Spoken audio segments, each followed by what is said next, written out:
Labai mėgstu taro konsultacijos, taro mokymai, mano klientai, be galo myliu savo darbą.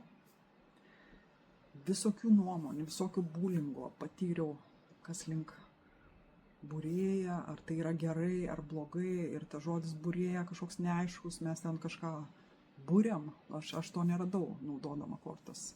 Jokių burtų tame apskritai nėra. Tada galim sakyti, ir psichologai yra būrėjai. Nes jie irgi daugiau nagrinėja energetiką, tai čia irgi burtai.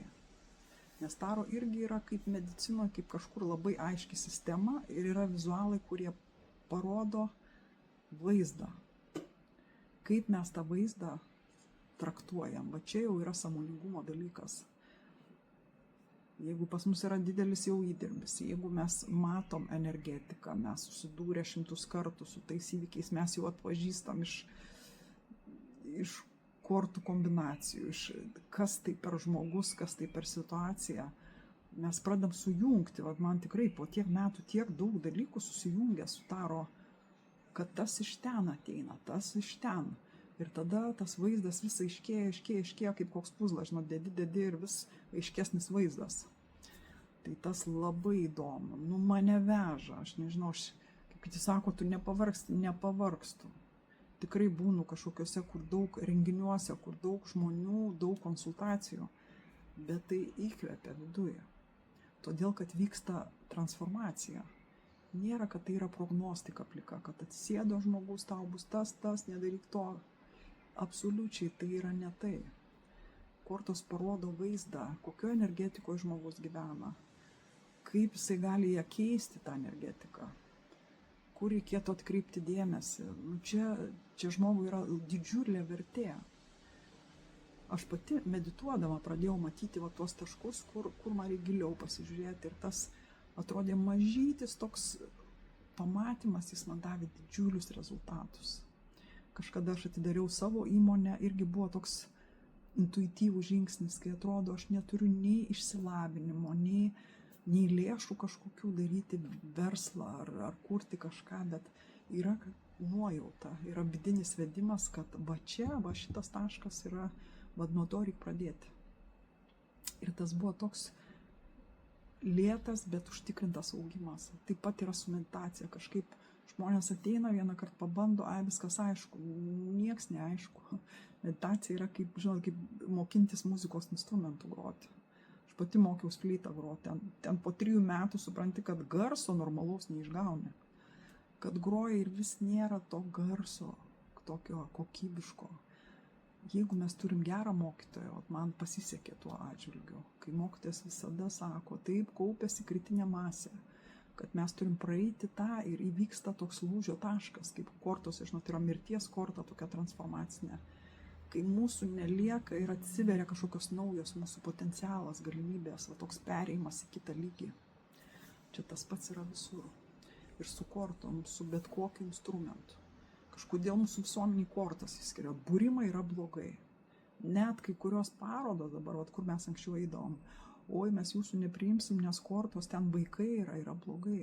Čia kažkoks tai, čia psichinė liga žmonių. Jeigu jie bijo kortų, jie nebijo vesti pas kunigus neaiškės asmenybės kažkokias, kurie absoliučiai nejaučia nei savo kūno, nei aplinkos. Aš nekalbu apie visus, aš kalbu apie tai, ką aš patyriau, kurie supratimo neturi apie žmogaus sąmonę. Ir mes patikim jiems savo vaikus, mes vedam juos prie pirmos komunijos, prie... Dabar, kai žiūriu iš sąmoningumo, tai yra absoliučiai, aš savo vaiko ten niekada neveščiau. Žmogus pats atsirinks, jeigu jis 18 nori kažkur tai, kažkokį judėjimą, tikėjimą, prašom. Bet kad jį programuot nuo vaikystės, kažkokį užpilti vandenį ant galvos ir pasakyti, kad nuplaunam tau nuodėmes, tai čia reikia būti visiškų, nedaleistina šiuo sąmoningumo laikmečiu, man tai atrodo katastrofa. Taip žmonės programuojami, tai daug baimių sukuria, daug programų uždeda ant mūsų galvos. Taip, mes kai kurie turim tą potencialą, netgi tam tikėjime sėdėti, tikėti, nieko, kaip sakyti, sąmoningai nežiūrėti, tikėti. Galbūt šitiem žmonėm tai tinka. Man tikėjimas nedavė nieko. Jisai davė programas, baimės ir tokį stagnaciją. Aš vaikystėje atsimenu, kai ateidavau į bažnyčią, man būdavo bloga iš vidaus. Mane pykindavo nuo kvapo, nuo tokio negyvybės ir degradacijos tokios kvapas. Tai yra, kai žmonės valdo masę žmonių, bet jie patys absoliučiai nesąmoningi. Aš net kaip tėčiai laidojau savo, mačiau tą smerkiantį žvilgsnį kunigo, nes aš buvau vienintelė, kuri nesiklaupė, kai klaupėsi visi. Nes aš nejutau to impulso, kad man reikia tą daryti. Aš atėjau palydėti savo mylimą žmogų tėtį, o ne lankstytis tiems, kurie man nieko. Aš su jais, aš nejaučiu jokio rezonanso su jais. Ir dabar nebijau tą sakyti. Nes vaikystėje kaip ir neturėjau kitos išeities. Aš negirdėjau iš tėvų, kad galima kitaip, kad galima netikėti. Turėti, pavyzdžiui, kitą nuomonę. Ar tikrai tai buvo sudvejoti tikėjimo iš vis konceptų pačių. Tai dabar daug baimė atsipalaidavę. Vat kai medituoji, tikrai, kai tas dvasinis augimas yra, kai tikrai kažkaip pasitikė egzistencija.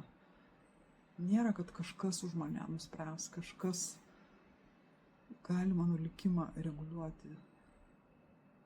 Čia mano daugiau pasirinkimas, kur aš atsiduriu, ką aš darau, su kokiom energijom susiduriu ir kokioje erdvėje būnu. Ir kažkur eiti dėl kitų, dėl to, kad įtikti tėvams ar giminėms, tai absoliučiai dabar to nedarau. Ir I'm sorry, kaip sako, mano giminėms visiems, su kuriais dabar nebendrauju. Nėra ryšio, per trumpas mano gyvenimas, kad skirti pakalbėjimui apie orą. Kas kur numirė mūsų giminėjai ir kaip mes palaidojom. Neįdomu. Man įdomu su gyvai žmonėm. Tas pats klientas, kur pas mane ateina ieškantis žmogus, tai yra daug vertingesnis laikas praleistas su juo, negu su giminaičiu, kuris padėjos, kaip jis blogai gyvena, arba apkalbės kitus giminės ir tai bus susitikimas. Taip, kad gyvenkim, leiskim savo gyventi ir kitiems gyventi. Dalinkime su tais, kuriais iš tikrųjų galim pasidalinti savo vidinę patirtim, savo išgyvenimais, kurie nesmerkia mūsų, bet dalyjasi irgi nuoširdumu ir palaiko mūsų ieškojimo kelyje. Man pasisekė, kad aš atsidūriau tarp medituojančių žmonių gana anksti, pagal amžių 28 metų aš jau buvau ašrame, kur žmonės užsiema meditaciją, kur akcentas buvo į dvasingumą. Aš ten daug dalykų išmokau. Ko išmokau ašrame? Tai yra tam tikra dvasinė disciplina. Nėra, kad meditacija spontan atsitinka, ne. Meditacijoje, kaip mes gyvenime elgiamės, tas atsispindi. Meditacija nėra atskirtas dalykas nuo gyvenimo.